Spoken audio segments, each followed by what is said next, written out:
Kaixo, ariketa honetan ematen digute uinaren ekuazioa eta eskatzen digute dendabizi grafikoa egiteko T berdin 0 denean eta T berdin periodoaren laurdena denean.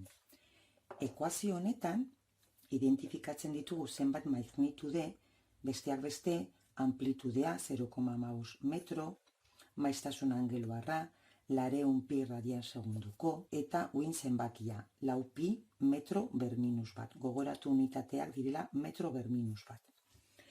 Dakigun bezala, grafiko hauek dira periodikoak bi modutan.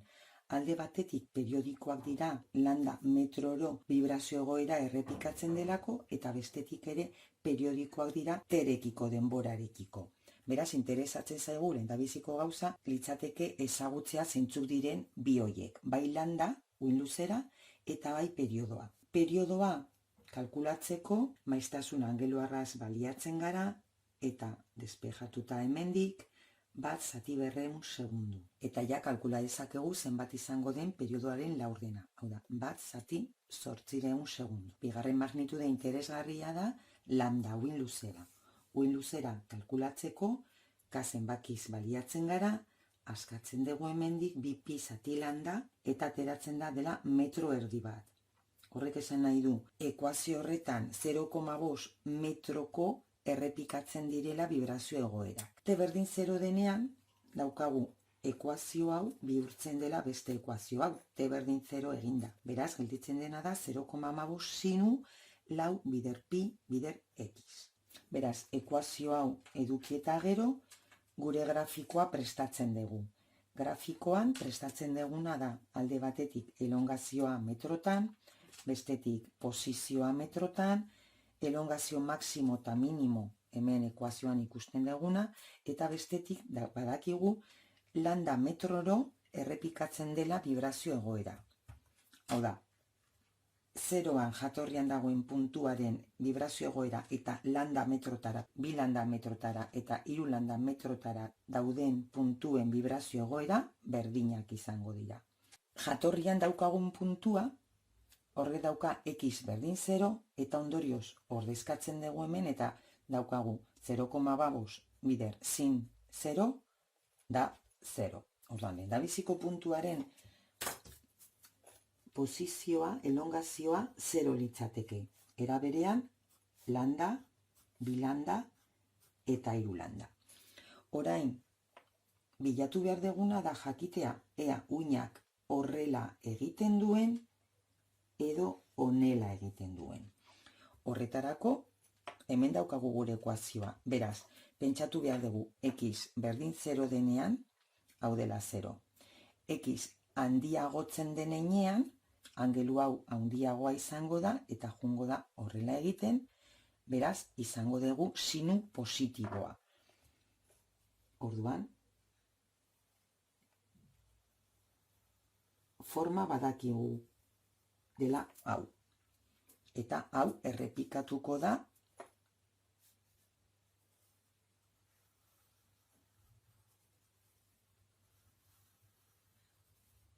T berdin 0 denean daukagun grafikoa, daukagun posizioak, hau da, argazki bat T berdin 0 denean, hau da, horrela ikusten dugu gure uina.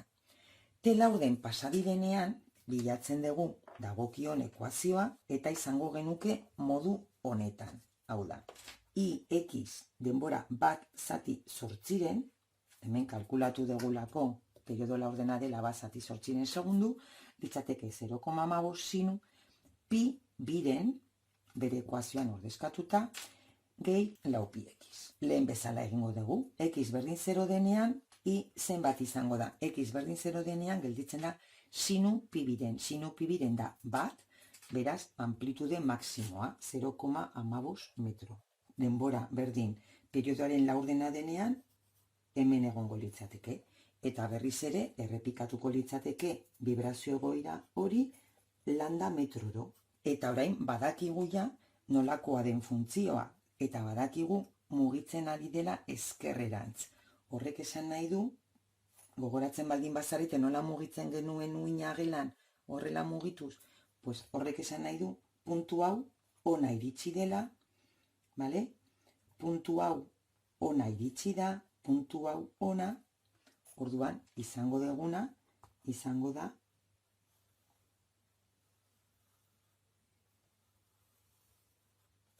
olako zerbait. Eta hau, errepikatuko da,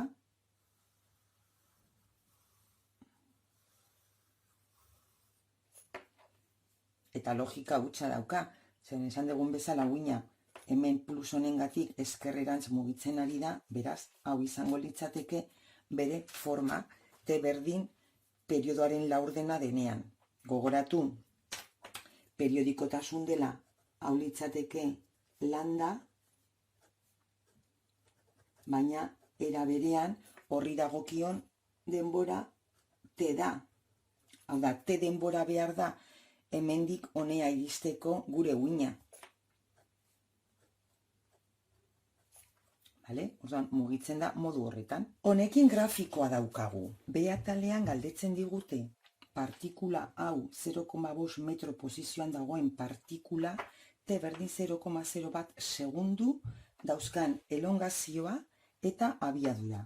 Elongazioa kalkulatzeko ordezkatzen dugu dagokion ekuazioan eta horrela gelditzen da 0,5 pi sin lau pi gehi bi pi.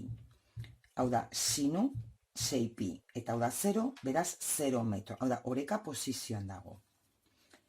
Abiadura kalkulatzeko lehendabizi egin behar duguna da gure ekuazioa deribatu denborarekiko. Hau da, ekuazioa hau denborarekiko deribatzen baldin badegu, sinu deribatuko dugu eta argumentuaren deribatua denborarekiko. Lau pi x berdin gelditzen da. Eta ondorioz daukaguna da 0,15 bider lareun pi, bider kosinu lareun pi t gehi lau pi x.